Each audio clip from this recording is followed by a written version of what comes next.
ମୋର ଅଭେରାମ ଏଇଥିପାଇଁ ଧାଡ଼ିଏ କହିଲେ କେଉଁଟା ବରେ ହେବି ପାର ହେ ବଂଶୀଧର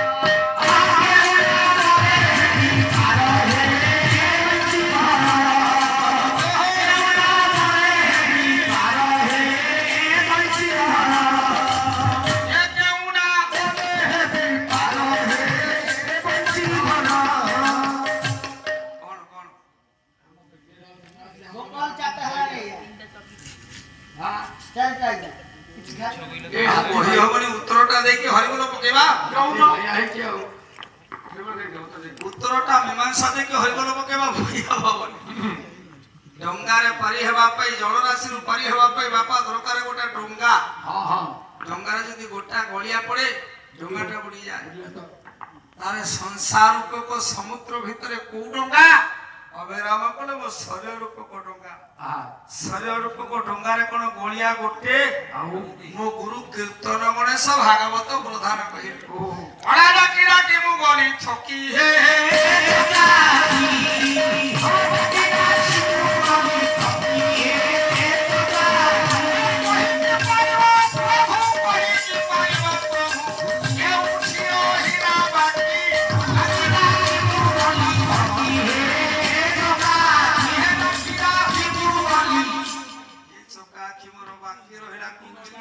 ফলারে দোতরাডা বটি মোর বেলিছি ভব সাগর কেতে জিনিস পতর লোটা হইছি তহির ডঙ্গাটা মোর দোতরা নটা বলিয়া জিনিস বহুত লোটা হইছি দোতরাডা বটি মোর বেলিছি ভব সাগর দোতরাডা বটি মোর বেলিছি ভব সাগর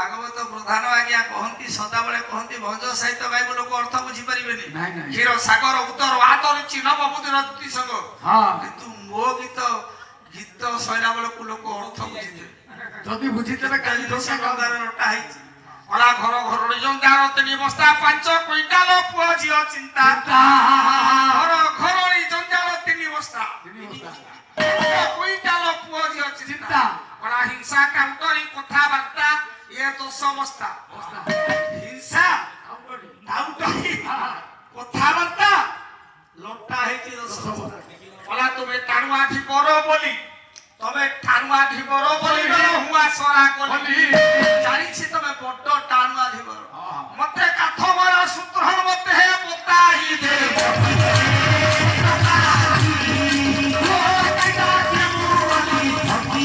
সংসার রূপক সমুদ্র পরি হেবা পাই তুমি হউছ বড় ধিবর বড় নাবিক লোড় থিবা ডঙ্গা কু তুমি উদ্ধার করিব নটা গড়িয়া থিবা ডঙ্গা নটা গড়িয়া আখি দুই কান দুই নাসা পুরা দুই পাটি একে বুহ চক্র একে লিঙ্গ চক্র একে নটা গড়িয়া ডঙ্গা কু উদ্ধার করিবা মানা তাঙ্ক ফোন করতে ভিডিও করো চাইব সে যদি ন করিব ইয়ে কর্তা বাপা কিছু রহে নাই সারে জীবনর কারণ হচ্ছে সে কোন কে ভাগবত প্রধানর গাইছেন তিন দিন এলা সারে কৌশলের প্রতাপ সারে কি কহিবি দুঃখ কালিয়া শান্ত এটি পদে গাইতেও নাকিব গাইবি গোটা পদ গাইবি ভাগবত প্রধান করা গোটে পদ ওলা কি দুঃখ কহিবি এ কালিয়া শান্ত ভয় সমোহ গোয়া সরিয়া ভয়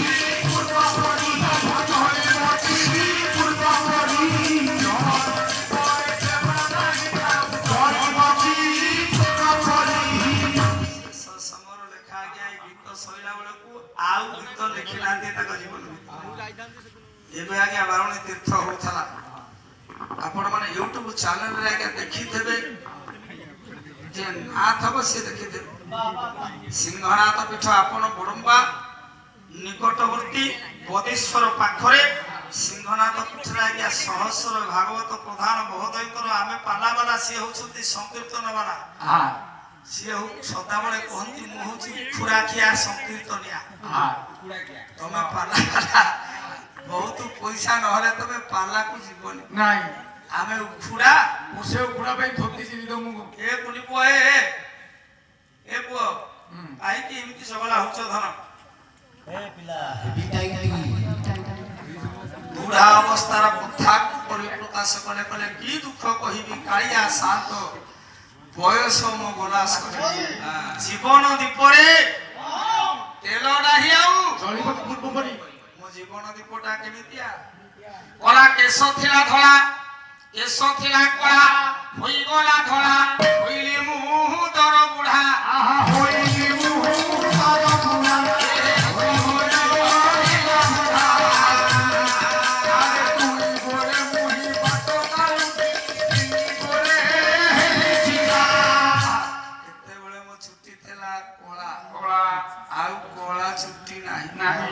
ଚୁଟି ସବୁ ଧଳା ହେଇଗଲେ ବାର୍ଦ୍ଧକ୍ୟ ହେଇଗଲା କେତେବେଳେ ମୁଁ ଦି ଗୋଡରେ ଚାଲୁଥିଲି ଏବେ ଦି ଗୋଡରେ ଆଉ ଠିଆ ହେଇପାରୁନି ଗୋଟେ ବାଡି ବୋବେ ଦରକାର ହଉଛି କଳା ପାକୁଆ ପାଲଟି କଳା ମୋର ପାଟି ଦାନ୍ତ ମୋର ଧଳା ବସିଲା ଦାନ୍ତ ମୋର ଧଳା ବସିଲା ଦାନ୍ତ ମୋର ଧଳା ବସିଲା ନଙ୍କା ରହିଯାଏ ନାକ ଆସିଯାଏ ପାଟିରେ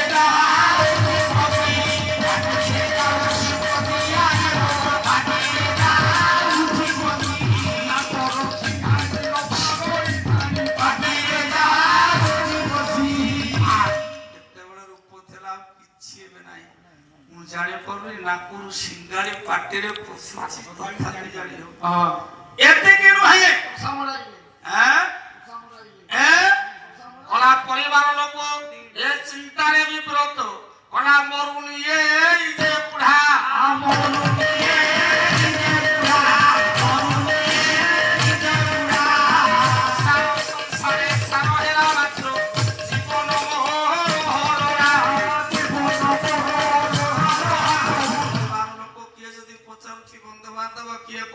କଲା ବୁଢାଟା ମରୁନି କିଆ ଆମକୁ ଘାଟୁଛି ଆମ ଜୀବନକୁ ପଥଶ୍ରାନ୍ତ କରୁଛି କଷ୍ଟ ଦଉଛି ଜୀବନଟା ଭାରି କଷ୍ଟ ବାପା ସେ କଷ୍ଟ ଜୀବନର ଅନୁଭବ ଯିଏ ବୁଢା ସିଏ ଜାଣି ସତ କଲା ଏ ବୁଦ୍ଧି ହେଲା ଉଣା ଏ ଜୀବନ ପାଉଣା ଭାବିବାକୁ ନାହିଁ ବେଳ ମୋର ଭାବିବାକୁ ନାହିଁ ବେଳ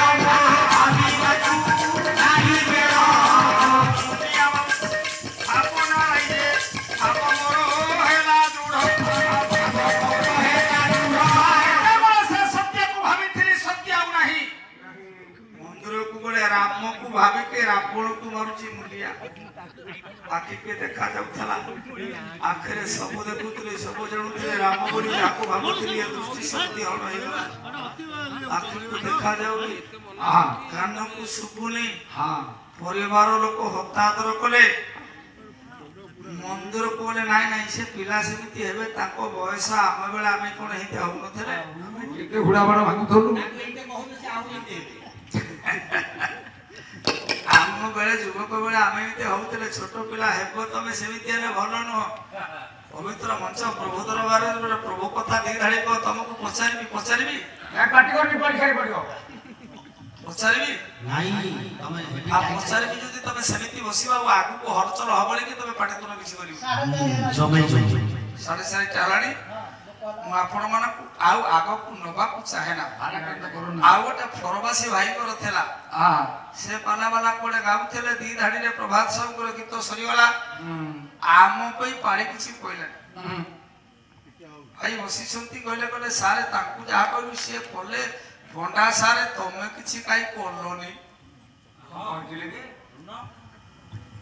ଅଛି ଯେ କିନ୍ତୁ ଖଣତି ମାରିକି ଆପଣ ଆଦାୟ କରି ପାଇଲେ 5 ଦିନ ପାଲା ଭିତରୁ ଆଜ୍ଞା ଖଣତି ନ ମାରିଲେ ବାହାରିବନି ଆଦାୟ କରିବା କୌଶଳଟା ଆପଣଙ୍କ ପାଖରେ ନାହିଁ ଆପଣ ଖଣତି ମାରି ପାଇଲେନି କି ପାଇ ପାଇଲେନି ମୁଁ ଆଗକୁ ଯିବିନି ନାଇଁ ମୁଁ କହୁଥିଲି ରତ୍ନ ମହୋଦୟଙ୍କର କଥା ଚାରି ଜଣ ରତ୍ନ। ପ୍ରଥମ ରତ୍ନ ହରିନାଥ, ଦ୍ୱିତୀୟ ରତ୍ନ ଲୋକନାଥ କର, ଦ୍ୱିତୀୟ ରତ୍ନ ଅନନ୍ତ ପ୍ରଧାନ, ତୃତୀୟ ରତ୍ନ ଲୋକନାଥ କର, ଚତୁର୍ଥ ରତ୍ନ ପ୍ରଭାସ। ଭାଇ ବାର ମତେ ବସାଙ୍ଗରେ କହିଛନ୍ତି, ଆଗରେ ବହିଛନ୍ତି କହିଲେ ଲୋକନାଥ କର କର କୋଇଲି ଗାଇବ। ଭାଇ କୋଇଲି କେତେଟା, କେତେ ପ୍ରକାର କୋଇଲି? କୋଇଲି ଭାଇ ଚାରି ପ୍ରକାର। ଗୋଟା କେଶବ କୋଇଲି, ଗୋଟା ମଥୁରା କୋଇଲି, ଗୋଟା କୋଇଲି, ଆଉ ଗୋଟେ ହଉଛି ଅପରସନ କୋଇଲି। ନାଇଁ ମୂଷା ତମ ଗାଁକୁ ଆମେ ପାଲା ଗାଇବାକୁ ଏ ବର୍ଷ ଆସିବୁଟି? ମତେ ବହିନା ହେଇଛି ବର୍ଷ ପୂର୍ବରୁ, ମୁଁ ଆସିବି କି ନ ଆସିବି ମୁଁ ଛାଡ଼ିବି। କହୁଛନ୍ତି ଅପରେସନ କୋଇଲିରୁ ବଦଳେଗା। ଅପରସନ କୋଇଲି, ୟାକୁ ଲେଖିଲେ ଲୋକନାଥ କର। କଣ କହିଲେ?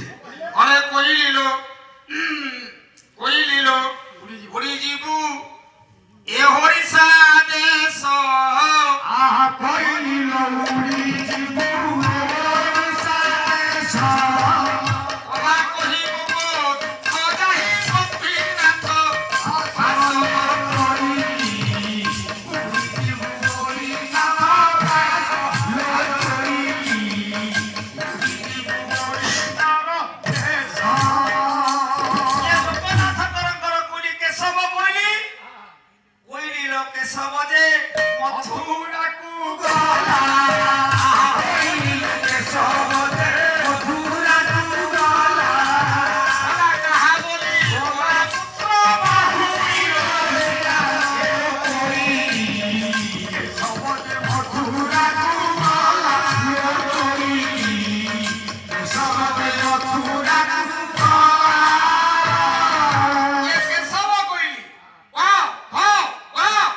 କଣ ଖ କଲା କୋଇଲି ଲୋ ଖଣ୍ଡ କ୍ଷୀର। ଦେବୀ ମୁକାହାକୁ କୋଇଲି ଖଣ୍ଡ କ୍ଷୀର।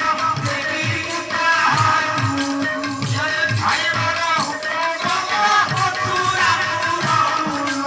କୋଇଲି ଦେବୀ ମୁକାହାକୁ କୋଇଲି ଖଣ୍ଡ କ୍ଷୀର। ଦେବୀ ମୁକାହାକୁ କେଶବ କୋଇଲି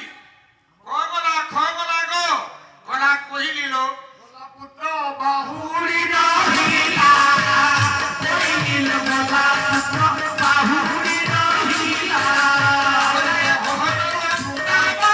ସଭାନ ପାଇଲା ଲୋ କୋଇଲି ବାହୁଡ଼ି ରହିଲା। ତତ୍ଵ ଜ୍ଞାନ କଥା। କୋଇଲି ଲୋ କେଶବ ଯେ ମଥୁରାକୁ ଗଲା। କେଶବ କୋଇଲି, କେଶବ କୋଇଲି ଲାଗି କେଶବ ଶବ୍ଦ ପ୍ରଥମେ ଲାଗିଲା। କୋଇଲି କିଏ? ଏ ଗଛରେ ଯୋଉ କୋଇଲି ବୋବାଇ ସେ କୋଇଲି। ଆମ୍ବଟା କୁଆଡ଼େ? ସେ କୋଇଲି ହେଲା ଆଜ୍ଞା ଜୀବ। ଜୀବକୁ ଜଣେ ମା କହିଲା ଏ କୋଇଲି ଏ ଯିବ କେଶବ ମଥୁରାକୁ ଗଲା। ମଥୁରା ବାପା କହିବା କାହାକୁ? ଯାହାକୁ କହନ୍ତି ଅତୀତ ତାକୁ କହିବା ମଥୁରା। ଗୋପ ଯୋଉଠି ସବୁ ଗୋପ୍ୟ ହୁଏ ତାକୁ କହିବା ଗୋପ। ରାଧା ଧାରାବାହିକ ଭାବରେ ଆରାଧନା करे ଯିଏ ସିଏ ହଉଛି ରାଧା। ନନ୍ଦ ସବୁ ଆନନ୍ଦକୁ ଯିଏ ଦେଇଦିଏ ସିଏ ହଉଛି ନନ୍ଦ। ବସୁଦେବ ସମସ୍ତ ପଶୁକୁ ନିଜ ଆୟତରେ ଯିଏ ରଖିଛି ସିଏ ବସୁଦେବ। ବସିକି ଦବ କଥାଟା ଟିକେ ଶୁଣିବାକୁ ଟିକେ ଭେଜା ମୁଣ୍ଡରେ ଥିଲେ ବୁଝିବେ। ଆଉ ଏ ପାଲାବାଲା ଯେମିତି ରାତି ଯାକ ନାନୀ କରି ଅପା ହଉଛନ୍ତି ସେମିତି ହେଲେ ପାଲା ତ ହବନି। ତଥାପି ତାଙ୍କ ପାଲା ଏଠି ଭଲ ବିକେଇଲା, ଭଲ ବିକେଇଛି ତାଙ୍କ ପାଲା। ଏଠି ଭଲ ପାଲା ବିକେଇଛି। ଭଲ ପାଲା ବୋଲି ସାର୍ଟିଫିକେଟ ମାରିକି ଛାତିରେ ହାତୀ ଖୋଲିକି ବୁଲୁଥିଲେ। କୃଷ୍ଣ କର୍ଷ ତିଥି ହେ କୃଷ୍ଣ আকর্ষ তিথি হে কৃষ্ণ। যে কর্ষণ করে সে কৃষ্ণ, যে আকর্ষণ করে সে কৃষ্ণ। মূষা বুঝি হচ্ছে না বুঝি হউনি? কর্ষ তিথি কৃষ্ণ, আকর্ষ তিথি কৃষ্ণ। কর্ষণ কলা যে কৃষ্ণ সে কৃষ্ণ কিয়ে? কেমিতি কর্ষ কলা? ভাগবত জগন্নাথ দাস লিখিଛନ୍ତି। ওরে মঞ্চার উপরি মামু মোলা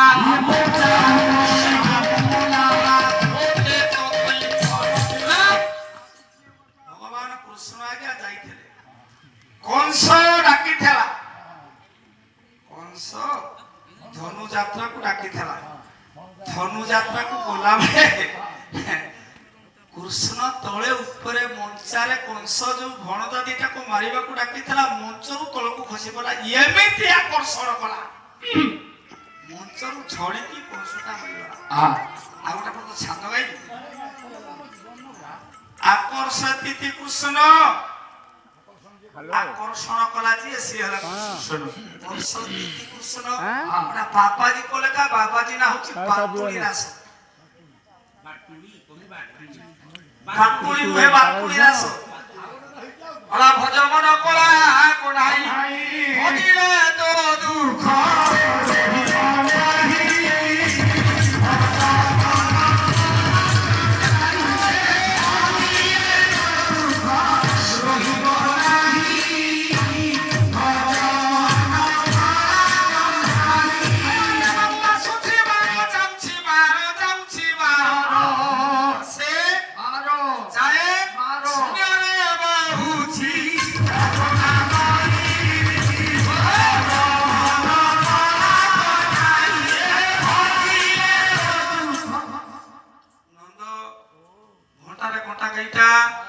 মাসক এইটা রাশি এইটা বৃন্দাবন কেতে কৃষ্ণ ভগবানଙ୍କର ସାଙ୍ଗ କେତେ ଜଣ ଭଗବାନ କୃଷ୍ଣଙ୍କର ସଖୀ କେତେ ପବନ ଯାଏ କେତେ ରାମ ବନକୁ ଗଲେ କେତେ ଦିନ 14 ବର୍ଷ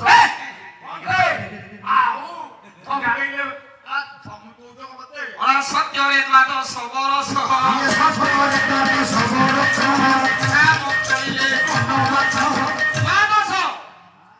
12 ବର୍ଷ ରାମ ବନକୁ ଗଲେ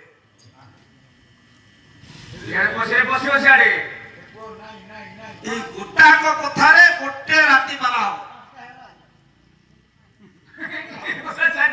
আরে 5 দিন পালারে প্রথম দিন কোটিয়ে শরদ জিনিচন্দ্র মুখ দ্বিতীয় দিন ফেরে সেই কোটিয়ে শরদ জিনিচন্দ্র মুখ তৃতীয় দিন পালাবালা গাউথিলে ফেরে কোটিয়ে শরদ জিনিচন্দ্র মুখ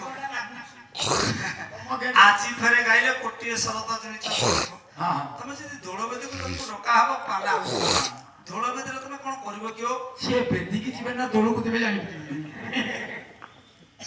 ବୋପାର ଧନ ଅଛି ବୋଲି ବୋପା 10 ହଳ ପ୍ୟାଣ୍ଟ କରିଛି ବୋପାର ଧନ ଅଛି ବୋଲି ବୋପା 10 ହଳ ସାର୍ଟ କରିଛି ଆଜି ଯଦି ହଳେ ପିନ୍ଧିବା କାଲି ହଳେ ପିନ୍ଧିବା ଲୋକ କହିବେ ବୋପାର ଧନ ଅଛି ବୋଲି ଛୁଆ ପିନ୍ଧୁଛି ଯଦି ଏକା ବେଳେ ସବୁ ଯାକ ପିନ୍ଧିବା କଣ କହିବୁ ଭାଇଟା ଅଳପ ମସଲା ତ ଯୋଉଠି ଦରକାର ସେଇଠି ଲଗେଇବା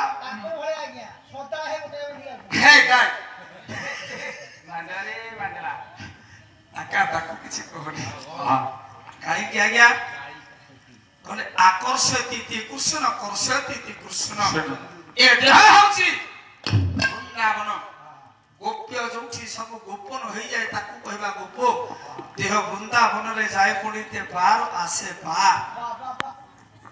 ବାରାଙ୍ଗୁଳ ପବନ ଯାଏ ଆସେ ବାରାଙ୍ଗୁଳ ପବନ ଯୋଉଦିନ 12 ରୁ 13 ହେଇଯିବ ସେଦିନ ଜୀବନର ସ୍ଥିତି କହିବେ ନାହିଁ କହିବେନି କଳା ଛୁଇଁବେ ନାହିଁ ତୋତେ ଭୁଲିବେ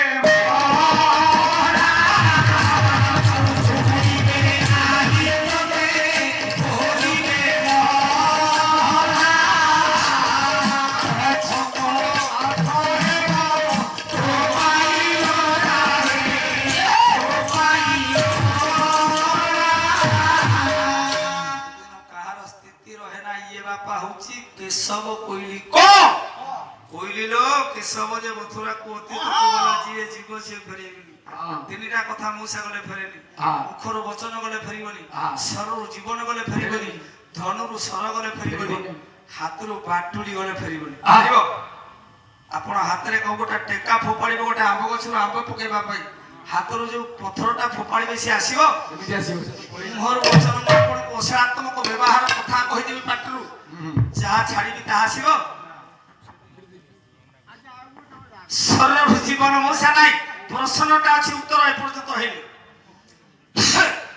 মুখর বচন শরীর জীবন সর ভিতর জীবন গলে পড়িতে সে জীবন পড়ি তাও কেবে বাপা ফেরে না কইলি কেশব কইলি কবি কহিলে কইলি লো কেশব যে মথুরা কু গলা যে যায় বাপা সে ফেরে না কইলি লো কেশব যে মথুরা কু গলা